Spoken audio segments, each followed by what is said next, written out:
नमस्कार दोस्तों, आज हम बात करेंगे उस शक्ति की जो भगवान शिव के प्रति त्रिनेत्र यानी तीसरी आंख से जुड़ी है। कहते हैं जब शिव की तीसरी आंख खुलती है तो सृष्टि का विनाश होता है। लेकिन क्या आपने कभी सोचा है ये तीसरी आंख आखिर है क्या ये सिर्फ एक कहानी है या हमारे भीतर भी ऐसी शक्ति छुपी हुई है? तीसरी आंख का अर्थ भगवान शिव के त्रिनेत्र का अर्थ सिर्फ विनाश नहीं है, ये आंख ज्ञान और चेतना की प्रतीक है। दो आंखें संसार को देखती है लेकिन तीसरी आंख सत्य को देखती है। यह आंख उस शक्ति का प्रतीक है जो माया से परे है, जो भारी नहीं बल्कि अंतर्यामी दृष्टि है। शिव पुराण में कहा गया है जब अज्ञान का अंधकार बढ़ जाता है तब महादेव की तीसरी आंख से अग्नि प्रकट होती है।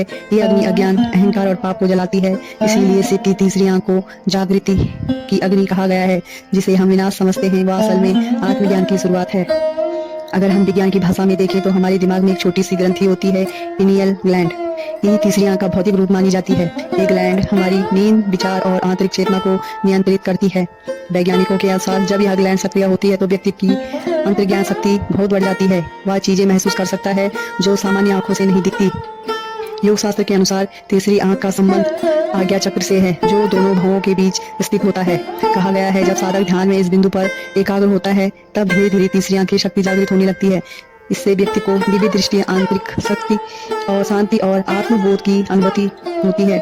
शिव और तीसरी आंख की कथा। एक कथा के अनुसार जब कामदेव ने भगवान शिव का ध्यान भंग करने की कोशिश की तब क्रोधित होकर शिव की तीसरी आंख खुली और कामदेव भस्म हो गए। यह प्रतीत है कि जब कोई साधक अपनी चेतना पर पूर्ण नियंत्रण पा लेता है तो वासनाओं और मोह के सारे बंधन नष्ट हो जाते हैं।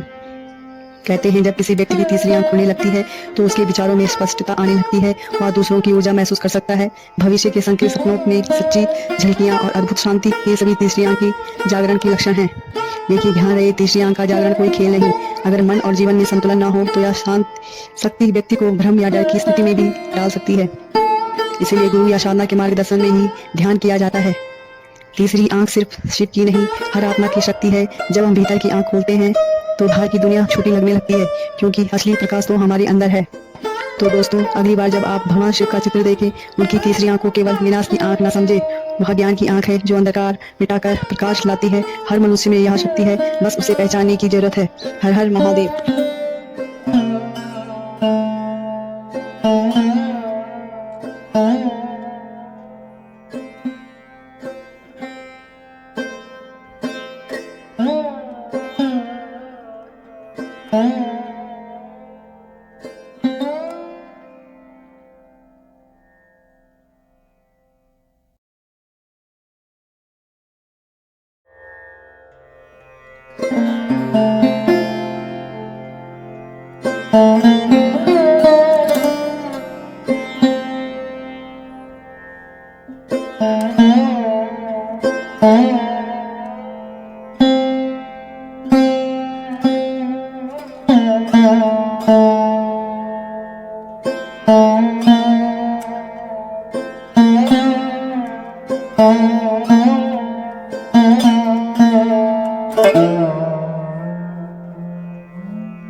Thank you.